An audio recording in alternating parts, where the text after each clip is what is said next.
इस बार 8 दिनों का नवरात्र 10 साल बाद बना खास संयोग। कलश स्थापना करते समय भूल कर भी मत करना यह काम। नमस्कार भक्तों, राधे राधे, जय श्री कृष्ण, जय मां दुर्गा। कलश स्थापना करते समय बिल्कुल भी मत करना ये काम, वरना जिंदगी हो जाएगी नर्क। प्रिय भक्तों, हिंदू धर्म में नवरात्रि के पावन पर्व का बड़ा ही विशेष महत्व होता है। पंचांग के अनुसार प्रत्येक साल में कुल 4 बार नवरात्रि का पावन पवित्र पर्व आता है, जिसमें 2 गुप्त नवरात्रि होती है। वही गुप्त नवरात्रि को तंत्र साधना के लिए सबसे अच्छा माना जाता है। साथ ही अन्य 2 नवरात्रि को चैत्र और शारदीय नवरात्रि कहा जाता है, जिनका हिंदू धर्म में बड़ा ही विशेष महत्व होता है। ऐसे ही चैत्र मास के शुक्ल पक्ष की प्रतिपदा तिथि से आरंभ होने वाली नवरात्रि को चैत्र नवरात्रि कहा जाता है। चैत्र मास के शुक्ल पक्ष की प्रतिपदा तिथि से हिंदू धर्म के नववर्ष का आरंभ होता है। नवरात्रि का यह शुभ पर्व 9 दिनों का होता है और 9 दिनों तक पड़ने वाली इस नवरात्रि में मां दुर्गा के 9 स्वरूपों की विधिवत पूजा अर्चना करने का विधान है। नवरात्रि में मां दुर्गा के 9 अलग अलग स्वरूपों की आराधना की जाती है, जिनमें शैलपुत्री, ब्रह्मचारिणी, चंद्रघंटा, कूष्मांडा, स्कंदमाता, कात्यायनी, कालरात्रि, महागौरी और सिद्धिदात्री माता का नाम शामिल है। नवरात्रि की इस शुभ अवधि में माता रानी का भव्य तरीके से स्वागत किया जाता है और उनकी महिमा का गुणगान किया जाता है। इसके अलावा भक्तों, यूं तो मां अम्बे हर पल अपने भक्तों का ख्याल रखती हैं, लेकिन नवरात्रि के दिनों में माता रानी की श्रद्धा भाव से पूजा अर्चना करना विशेष फलदायी होती है, क्योंकि नवरात्रि के इन पवित्र दिनों में मां दुर्गा की पूजा अर्चना करने से जल्दी लाभ मिलता है। इसका कारण यह है कि मां दुर्गा नवरात्रि के दौरान पृथ्वी पर निवास करती हैं और अपने भक्तों की मनोकामनाओं को सुनती हैं, और माता दुर्गा अपने सभी भक्तों की मनोकामनाओं को पूर्ण करती है। कहा जाता है कि नवरात्रि के पावन दिनों में जहां जहां माता रानी की मूर्तियां तस्वीर सजाकर श्रद्धा पूर्वक विधि विधान से पूजा अर्चना होती है, उन सभी जगह मां अम्बे निवास करती हैं और अपने भक्तों की पूजा को स्वीकार करती हैं। साथ ही अपने भक्तों को असीम कृपा का आशीर्वाद देती हैं। इसलिए मां दुर्गा की कृपा पाने के लिए नवरात्रि को बहुत ही पावन माना जाता है। इसके अलावा भक्त मां दुर्गा की कृपा पाने के लिए नवरात्रि में तरह तरह के उपाय करते हैं। साथ ही नवरात्रि के पहले दिन कलश स्थापना की जाती है, क्योंकि कलश स्थापना नवरात्रि का महत्वपूर्ण हिस्सा होता है। इसके बिना माता दुर्गा की पूजा अधूरी मानी जाती है। ऐसे में माता दुर्गा की कृपा पाने के लिए आपको नवरात्रि में कलश स्थापना जरूर करनी चाहिए। लेकिन कलश स्थापना करते समय आपको कुछ बातों का विशेष रूप से ध्यान रखना चाहिए, क्योंकि बहुत से लोग कलश स्थापना करते समय कुछ ऐसी गलतियां कर देते हैं जिसकी वजह से उनको माता दुर्गा की कृपा प्राप्त नहीं होती है, जिससे उनको नवरात्रि में पूजा पाठ करने का फल भी प्राप्त नहीं होता है, जिससे कि साधक को जीवन में शुभ परिणाम की जगह अशुभ परिणाम देखने को मिलते हैं। घर में भी नकारात्मक ऊर्जा का वास हो जाता है, जिससे घर परिवार की सुख शांति और समृद्धि में बाधा उत्पन्न होती है। साथ ही भक्त की आर्थिक स्थिति कमजोर होती है और भाग्य भी कमजोर होता है, जिससे व्यक्ति को जीवन में हर एक कार्य में असफलता हासिल होती है और बने बनाए काम भी बिगड़ जाते। ऐसे में इस वीडियो के माध्यम से मैं आप सभी को बताऊंगा कि इस बार साल 2025 में चैत्र नवरात्रि कब है, नवरात्रि के कौन से दिन कौन सी माता की पूजा अर्चना की जाएगी, कलश स्थापना का शुभ मुहूर्त क्या है और अब की बार मां दुर्गा की सवारी कौन सी होगी। इसके अलावा यह भी जानेंगे कि कलश स्थापना कैसे करें, कलश स्थापना की पूजा विधि क्या है और कलश स्थापना करते समय कौन सी गलतियां बिल्कुल भी नहीं करनी चाहिए। इस वीडियो में आपको चैत्र नवरात्रि के बारे में संपूर्ण जानकारी मिलेगी। इस वीडियो को देखने के बाद आपको कोई और वीडियो देखने की जरूरत नहीं पड़ेगी। इसलिए वीडियो को अंत तक जरूर देखना, क्योंकि अधूरे ज्ञान का कोई फायदा नहीं होता है, जीवन में असफलता ही हासिल होती है। लेकिन भक्तों, उससे पहले अगर आप भी चाहते हैं कि दुर्गा माता का आशीर्वाद आप और आपके समस्त परिवार पर सदैव बना रहे, तो इस वीडियो को एक लाइक करें और चैनल को सब्सक्राइब कर ले और कमेंट बॉक्स में सच्चे दिल से जय दुर्गा माता, जय माता रानी लिखकर अपनी हाजिरी जरूर लगाएं।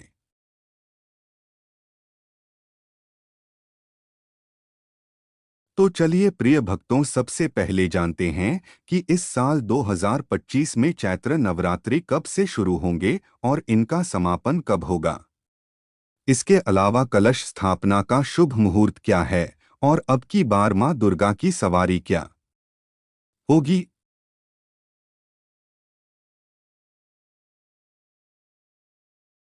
तो प्रिय भक्तों, आप सभी को बता दें कि चैत्र नवरात्रि की शुरुआत चैत्र माह के शुक्ल पक्ष की प्रतिपदा तिथि से होती है। ऐसे में इस साल 2025 में चैत्र नवरात्रि की शुरुआत 30 मार्च से हो रही है। साथ ही इस बार मां जगदम्बे की पूजा सर्वार्थ सिद्धि योग में होगी, क्योंकि 29 मार्च को शाम 4:32 पर चैत्र नवरात्रि की प्रतिपदा तिथि शुरू हो रही है और यह तिथि 30 मार्च को दोपहर 12:45 तक रहेगी। उद्यातिथि के अनुसार 30 मार्च को ही चैत्र नवरात्रि की शुरुआत होगी और इसी दिन कलश स्थापना की जाएगी। वहीं 7 अप्रैल को चैत्र नवरात्रि का समापन हो जाएगा और इसी दिन रामनवमी भी मनाई जाएगी। इसके अलावा भक्तों, आप सभी को बता दें कि कलश स्थापना का शुभ मुहूर्त 30 मार्च को सुबह 6:13 से 10:22 तक रहेगा। साथ ही दोपहर 12:01 से 12:50 तक अभिजीत मुहूर्त भी है। ऐसे में इन दोनों मुहूर्तों में कलश स्थापना करना वांछित फल प्रदान करने वाला माना जाता है और आपको मां भगवती का आशीर्वाद प्राप्त होगा, जिससे आपको जीवन में शुभ परिणाम देखने को मिलेंगे और जीवन में सकारात्मक ऊर्जा का संचार होगा। इसके अलावा भक्तों, आप सभी को बता दें कि चैत्र नवरात्रि में रवि योग और सर्वार्थ सिद्धि योग का अद्भुत संयोग बन रहा है। चैत्र नवरात्रि के पहले दिन इंद्र योग और रेवती नक्षत्र का संयोग भी रहेगा। साथ ही इस साल चैत्र नवरात्रि के शुरुआत का दिन रविवार होगा, इसलिए मां दुर्गा इस बार चैत्र नवरात्रि में हाथी पर सवार होकर धरती पर आएंगी। हिंदू धर्म में देवी दुर्गा की सवारी का विशेष महत्व होता है और इस बार उनका हाथी पर सवार होना विशेष शुभ संकेत माना जा रहा है, क्योंकि भक्तों, हाथी को भारतीय संस्कृति में सुख, शांति, स्मृति और समृद्धि का प्रतीक माना जाता है। साथ ही यह समय देश में शांति और समृद्धि का आगमन लेकर आएगा। भक्तों, उम्मीद करता हूं कि आप सभी को यह पता चल गया होगा कि इस साल 2025 में चैत्र नवरात्रि का शुभ पावन पर्व कब मनाया जाएगा और कलश का शुभ मुहूर्त क्या है। आइए अब जानते हैं कि चैत्र नवरात्रि में कलश स्थापना कैसे करें और कलश स्थापना करने की विधि क्या है।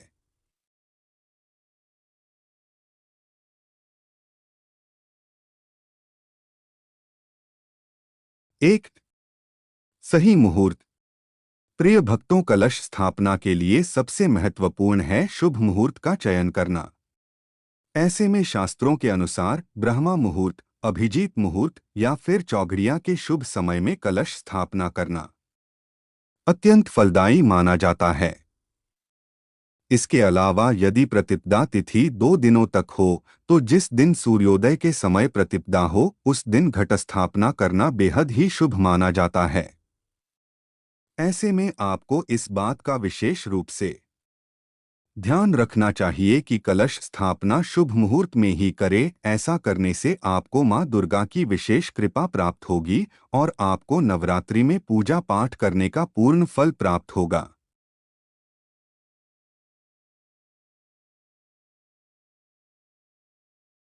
2. शुद्धता और स्वच्छता। प्रिय भक्तों, हिंदू धर्म में किसी भी शुभ कार्य को करने से पहले, चाहे फिर आप पूजा पाठ कर रहे हो या फिर और कुछ कर रहे हो, शुद्धता का विशेष रूप से ध्यान रखना आवश्यक होता है।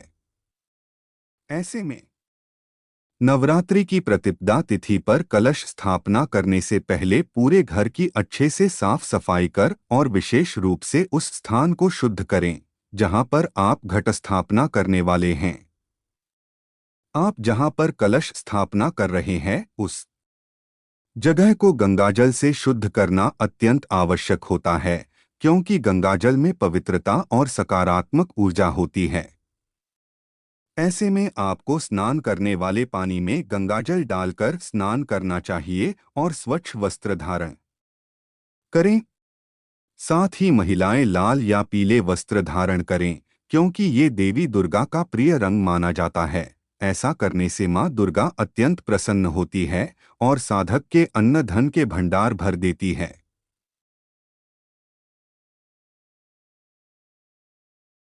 3. उचित स्थान। भक्तों, कलश स्थापना के लिए स्थान का चयन भी अत्यंत महत्वपूर्ण होता है, क्योंकि यह भी महत्वपूर्ण होता है कि आप कलश स्थापना किस दिशा में कर रहे हैं, किस स्थान पर कर है। ऐसे में आपको इस बात का विशेष रूप से ध्यान रखना चाहिए कि वास्तुशास्त्र और धार्मिक मान्यताओं के अनुसार पूजा स्थल को उत्तर पूर्व दिशा में रखना सबसे शुभ माना जाता है। उत्तर पूर्व दिशा को ईशान कोण भी कहा जाता है, जो सकारात्मक ऊर्जा को आकर्षित करता है।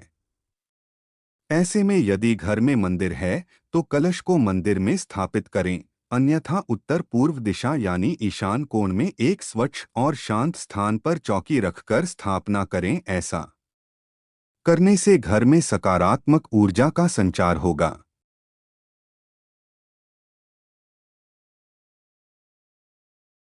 4. पूजन सामग्री।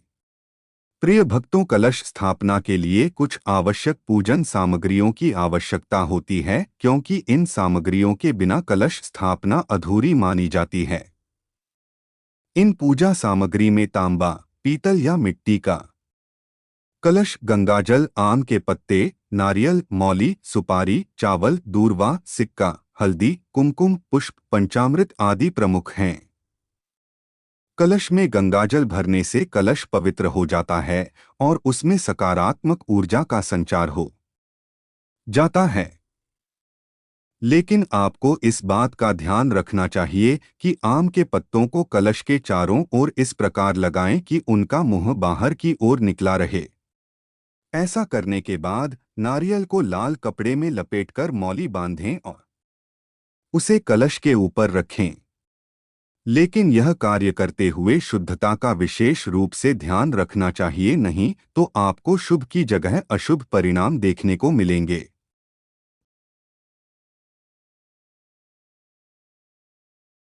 5. जौ। प्रिय भक्तों, कलश स्थापना के दौरान जौ बोने की परंपरा भी अत्यंत महत्वपूर्ण होती है। इसके बिना पूजा अर्चना करने का फल प्राप्त नहीं होता है और आप इसकी वजह से मां दुर्गा की कृपा से भी वंचित रह सकते हैं, जिससे आपको जीवन में अशुभ परिणाम देखने को मिलेंगे। ऐसे में नवरात्रि की प्रतिपदा तिथि के दिन पूजा स्थल पर मिट्टी की परात में स्वच्छ मिट्टी डालें और उसमें जौ के बीज बो दें।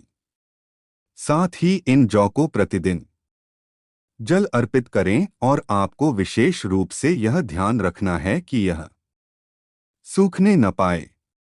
इसके अलावा नवरात्रि के 9 दिनों में यह जौ अंकुरित होकर बढ़ते हैं। यह शुभता और उन्नति का प्रतीक माने जाते हैं। यह भी मान्यता है कि जौ के बढ़ने की गति से घर की सुख समृद्धि और सुख शांति का अंदाजा लगाया जा सकता है। ऐसे में यदि जौ हरे भरे और लंबे होते हैं तो यह अत्यंत शुभ संकेत होता है, क्योंकि हरे भरे जौ जीवन में सकारात्मक ऊर्जा लेकर आते हैं और यह मां दुर्गा की कृपा दिलाने में सहायक होते हैं। 6. देवी की मूर्ति। जी हाँ भक्तों, कलश स्थापना के बाद माता दुर्गा की मूर्ति या चित्र को पूजा स्थल पर श्रद्धा पूर्वक विधि विधान से स्थापित करें।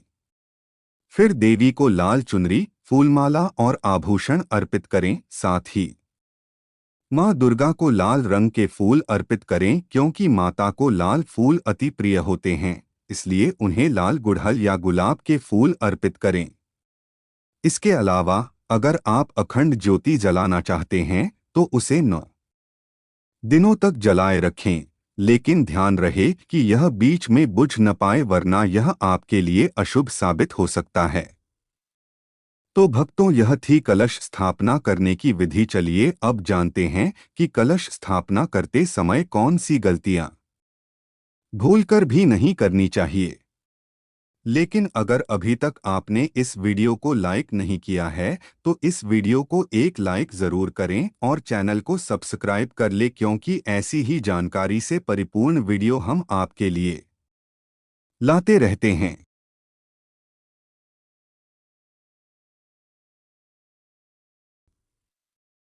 1. कलश को न हिलाएं।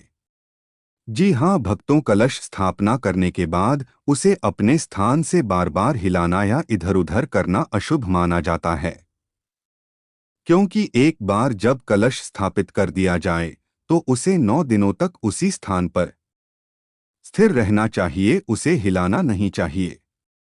ऐसे में कलश को बार बार छूने या स्थानांतरित करने से उसकी पवित्रता भंग हो सकती है और पूजा का प्रभाव कम हो सकता है। साथ ही माँ दुर्गा भी नाराज हो सकती है, जिससे आपका भाग्य कमजोर हो सकता है और आपके बने बनाए कार्य भी बिगड़ सकते हैं।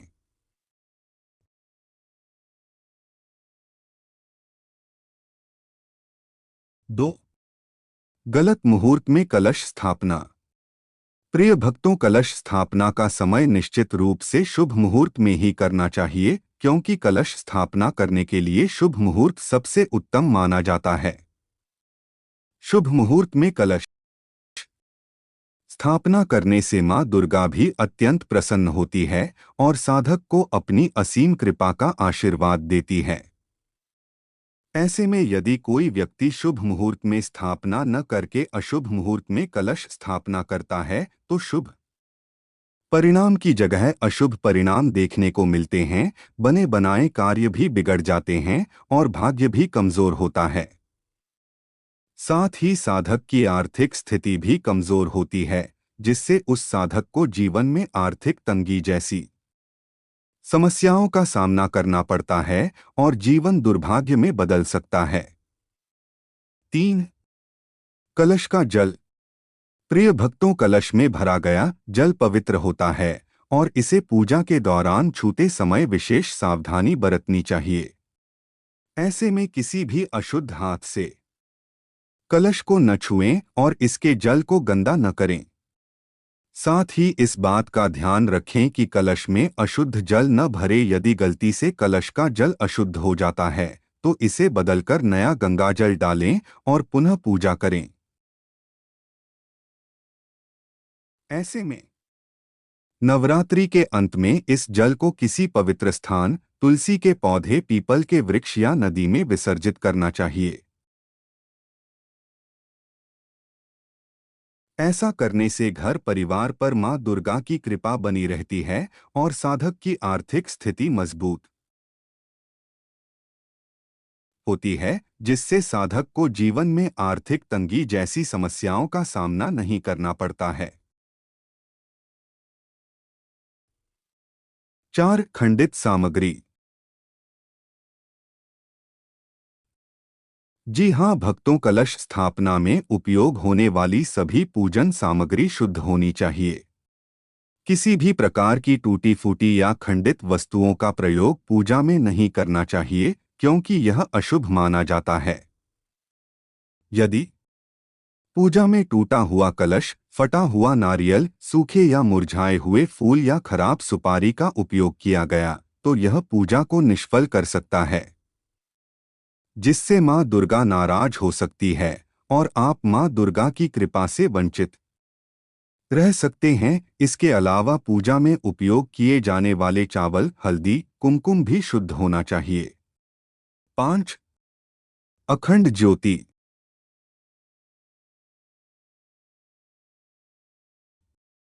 यदि भक्तों आप चैत्र नवरात्रि के दौरान अखंड ज्योति जला रहे हैं, तो इसे कभी भी अकेला न छोड़ें। इसे हमेशा सुरक्षित स्थान पर रखें और ध्यान रखें कि हादसा या किसी अन्य कारण से यह बुझ न जाए। क्योंकि अखंड ज्योति को जलाए रखना देवी की कृपा प्राप्त करने के लिए बहुत महत्वपूर्ण होता है। अगर किसी कारणवश अखंड ज्योति बुझ जाती है, तो इसे पुनः प्रज्वलित करें और माता से क्षमा याचना करें।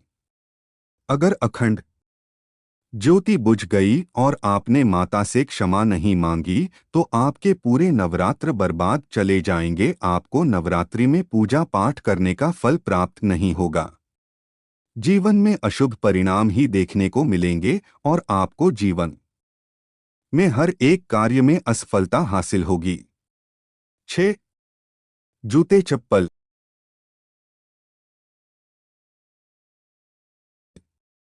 प्रिय भक्तों, आप सभी को बता दें कि कलश स्थापना के बाद पूजा स्थल को पूरी तरह से पवित्र और स्वच्छ रखना आवश्यक होता है। कई बार लोग भूलवश पूजा स्थल के पास जूते चप्पल पहनकर चले जाते हैं, जो कि अशुद्धि का प्रतीक है। इससे पूजा स्थल की पवित्रता भंग हो जाती है और देवी की कृपा बाधित हो सकती है।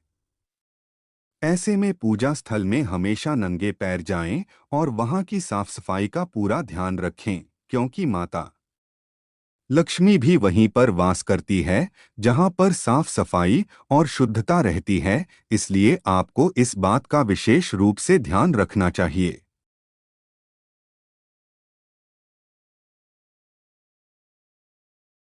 7. कलश का मुंह। प्रिय भक्तों, आप सभी को बता दें कि कलश का मुंह कभी भी खुला नहीं रखना चाहिए, उसे किसी चीज से ढक देना चाहिए। अगर आपने कलश को किसी ढक्कन से ढका है, तो उसे चावलों से भर दें और उसके बीचों बीच एक नारियल भी रखें। लेकिन ध्यान रखें कि कलश का मुंह खुला ना रखें, वरना दुर्गा माता आपसे नाराज हो जाएगी और आपको नवरात्रि में पूजा पाठ करने का फल प्राप्त नहीं होगा और आपको माता दुर्गा के क्रोध का सामना करना पड़ सकता है।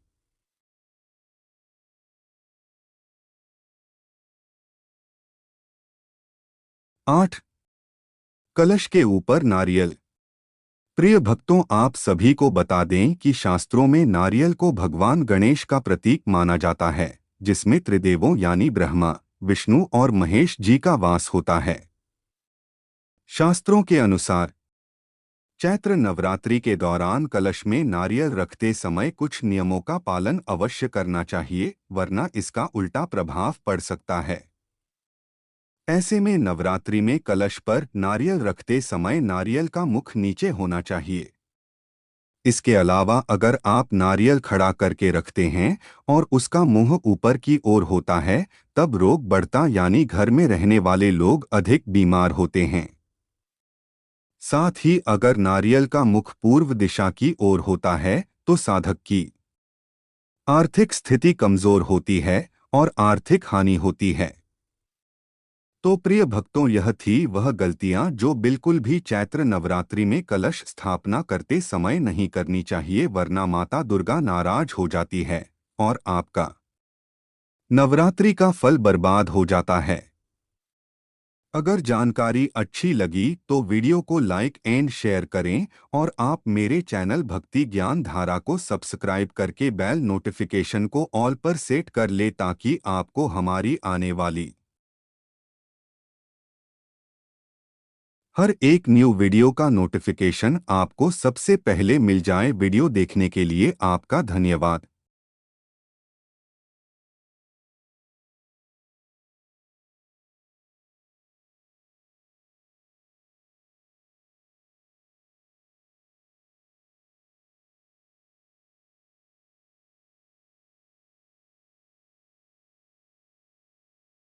जय श्री कृष्ण। अगर आपको भी है ईश्वर के अस्तित्व पर आस्था, तो कृपया लाइक और सब्सक्राइब करें। कमेंट में लिखें जय श्री राधे राधे।